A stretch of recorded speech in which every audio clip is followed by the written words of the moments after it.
This is going to be the short version of levels of rigging. I guess I can call this video the art of rigging, or I guess more specifically the science of rigging, because it's just the knowledge behind the way NBA games or the NBA in general is manipulated. The first section I got right here is game favoritism, which is basically different versions of favoritism that most people accept happens in games. Pre-game is the things that you know is going to happen, or you know that can happen within the game, versus in-game is the stuff that has to do with the score, time, and factors actually in the game, which they all have factors to do in the game. That's why I call it game favoritism, but those are specifically things that happen in the game that you wouldn't be able to tell because unexpected things could happen during the game.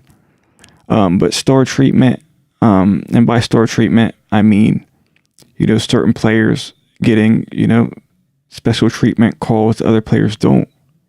And the way that that the NBA is rigged, and the way this element pops down to league favoritism, like the league specifically saying, hey, we need these players to get these calls for these specific games, to get them points, to get them, recognition, is because specific players get specific calls. But then all of a sudden, when they play teams that I would say that they're not supposed to win, like James Harden, because people say that James Harden gets calls during the regular season, okay, but that he stops getting calls in the playoffs. Yeah, okay, go watch some of the playoff series where he did get calls, because he did. I mean, there's been games where in the playoffs where James Harden got 15, 18, 10, but then all of a sudden when he plays Golden State and it's game 7 and they have a chance to win, all of a sudden he can't buy a call. Neither can anybody else on the Houston Rockets, for example. And then you got point of emphasis, which is basically point of emphasis for as far as favoritism is things that specific players do to keep the trend of James Harden, traveling, double step backs. They don't call that point of emphasis. A point of emphasis on a positive end would be, hey, we got players taking an extra couple of steps when he step backs. We might want to take a look at that and call that during the game. Okay. Style of play. Usually this has to do with level of physicality. During the game, obviously one of the things that you could do during a game that would favor a team that's more physical is have a more playoff style, because basically fouls are determined by level of contact. You have to disrupt the player's rhythm, momentum, speed, or whatever, displace their position on the court, and that's determined by level of contact. During the playoffs, sometimes that's higher than it is during the regular season. There were some games that's more that could benefit a more physical team, but how that this is messed up is that in specific games you'll notice that certain style of play is different for different teams. Certain teams will play more physical, while other teams will get called for fouls, other teams not getting called for. There are specific examples. Look at pretty much any questionable game and you'll see this.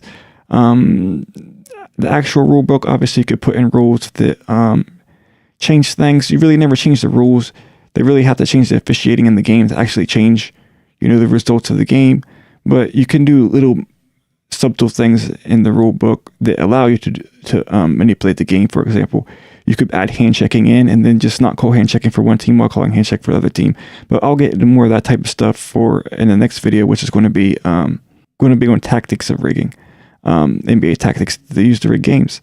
In-game rubber banding, keeping it close. I kept these together in this because in general you could specifically call for a game to be kept close, which kind of falls in more towards the other levels of rigging, like maybe like a soft rig, like, hey, we got to keep this game close, which falls in with like league favoritism, where you got extending a series or getting a game 7.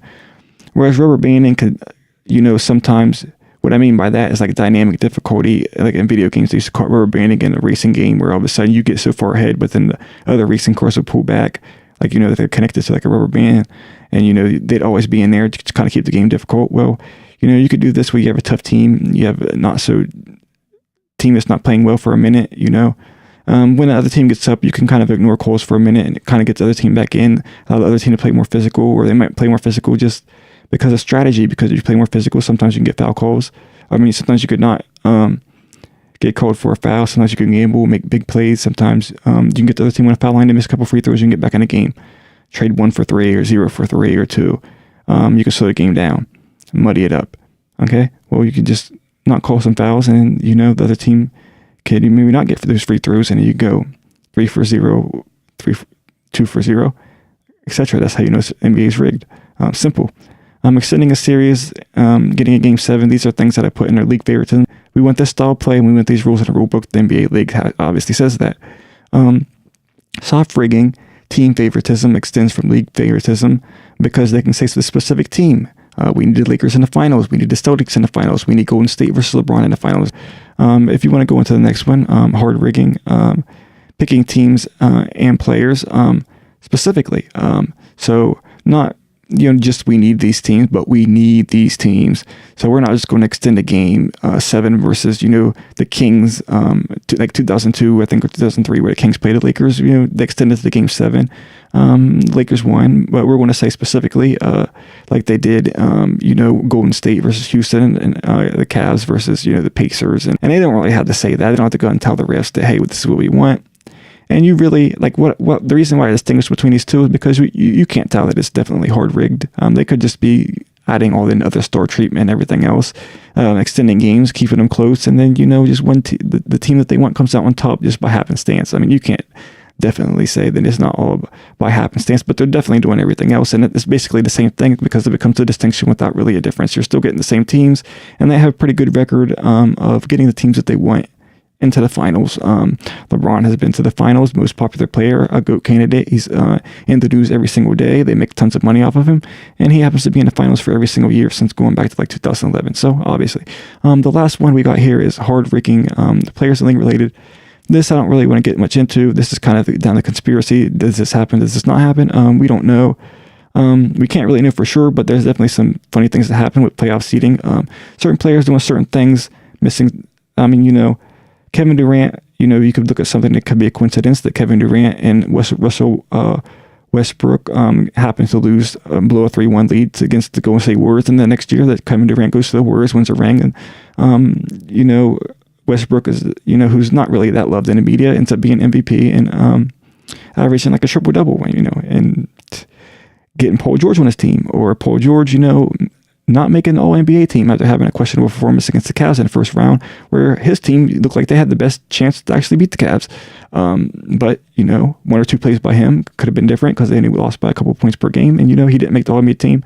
And what significance did that have? Well, if he would have made the All-NBA team, the Pacers would have been able to offer him a super max contract. Would have been a little bit more difficult to say, hey, I want to leave the Pacers at the point. It wasn't very difficult. He didn't make the All-NBA team. He said, oh yeah, I don't want to stay here. Lance Stevenson said, he told me that, from being my friend, I don't think he's really going to leave, but he left. Next day or whatever, a couple weeks later, he comes out and says, yeah, I definitely want to leave, goes to OKC, and is now playing with, Westbrook, and different things like this happen. Obviously, sometimes you see questionable performance by players, certain players that are good in the regular season, but not so good when they're playing particular teams in the postseason. This could potentially be people, sandbagging certain games, one player will look pretty bad, but then they'll come into another bigger game and go crazy. So, we don't know. Throwing games is the same thing. Manufacturing trades, obviously, you have players teaming up. You obviously have LeBron on an interview the other day saying, I've been recruiting players since, back in the day. Well, how much do we know of this? Is league influence? That's pretty much it for levels of rigging. Next, I'll do just the emphasis on, elements and techniques this could be used in the game to rig games, in case you're wondering about that. But if you could just like the video, subscribe to the channel, and stay tuned for more.